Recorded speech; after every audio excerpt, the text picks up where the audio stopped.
another fight show. I'm your host, Dave Duenas.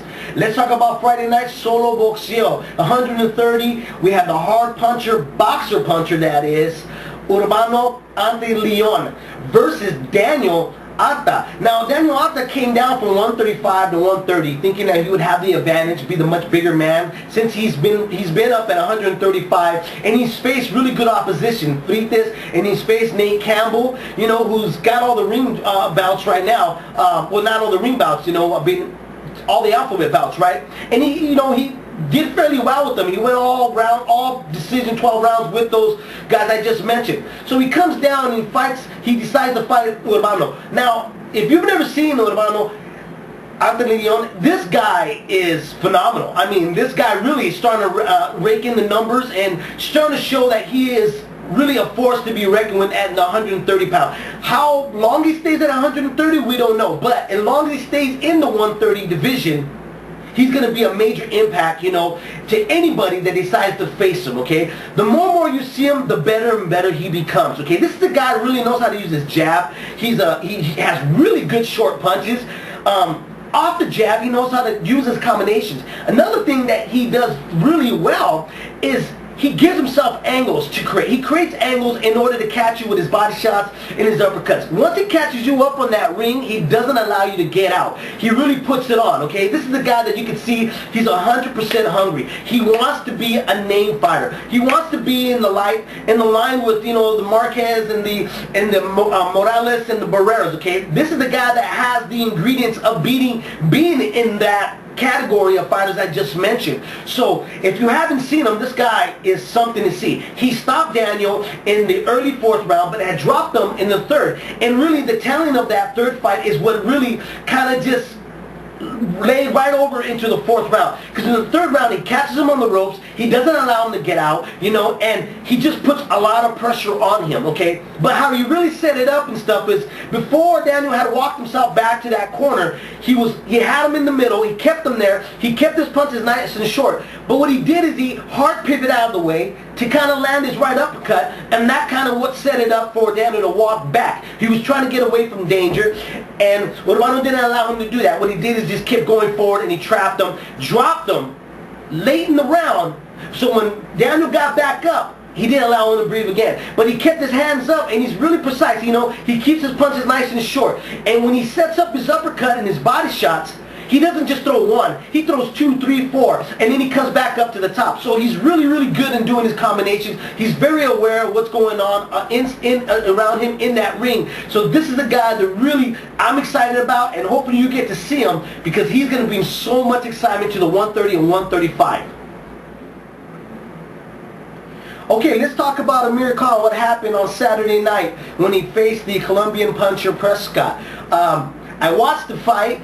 A lot of the fans had emailed me the fight and stuff. You know, we didn't get it here in the States, so I was able to really review it and kind of see what really happened. Now, in my opinion, what I really saw in the first round, and it was only 51 seconds of the round and stuff, but I saw Amir really try to come out aggressive. He was trying to prove a point.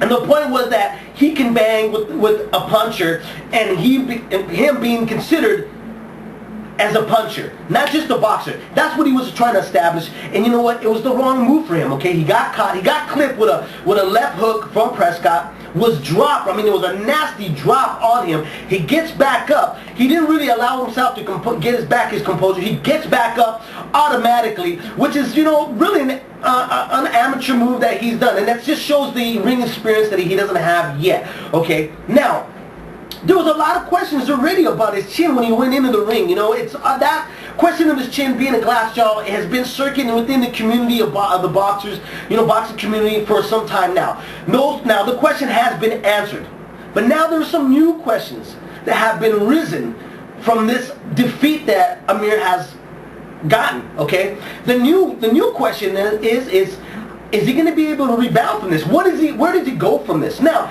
when I think of this happening to a guy that has so much promise in, you know, coming into this sport, and a guy that was really praised from the Olympics and rolls over to becoming a pro, and see how well he's going to becoming a legend, or is he the next Mayweather, is he the next Sugar Ray, is he the next Golden Boy, you know, and he gets such a devastating loss. the first thought that comes into my mind, I remember Vladimir Klitschko losing to Corey Sanders. He gets caught, you know. Klitschko at the time was this destructive force, you know. This guy was going to knock out everybody that was put in front of him, and gets in there with Sanders and gets blown out. And right away, he was, you know, kind of taken off the chart. Everybody forgot about him and were just like, oh, this guy's got a glass jaw. But what did he do? He reestablished himself, you know. He went back to the drawing board. He understood that, you know what, I'm a good, strong heavyweight, I'm a good, strong fighter, but my bread and butter is what? Box. Amir Khan's got to do the exact same thing now. What he's got to do is go back to the drawing board and understand, you know what, I'm not going to be able to get clipped. I can't get caught, you know, and fortunately, my chin cannot be checked. I got to go back to exactly what got me to this point, which is what? Box. Okay, this is the guy that's got superior hand speed, superior footwork, and he has a very good well take on how to box. Now, getting caught up with the hype and getting caught up with everything that you're going to be the next golden big thing in the world could be a little bit of a downplay for him, okay? And probably this was a good thing for Amir Khan, losing in this type of fashion, because what it does, it brings him back down and allows him to readjust his mind, okay? Getting knocked out the way you get knocked out, there's so many questions that are going to be raised. Whether if somebody blows on your chin, are you going to fall?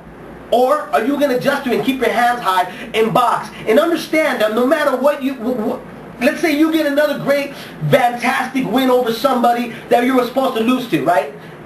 The problem is that anytime you get in the ring, the question is, how well are you going to take a punch? What happens now when he gets a punch, gets hit by somebody that has a decent punch?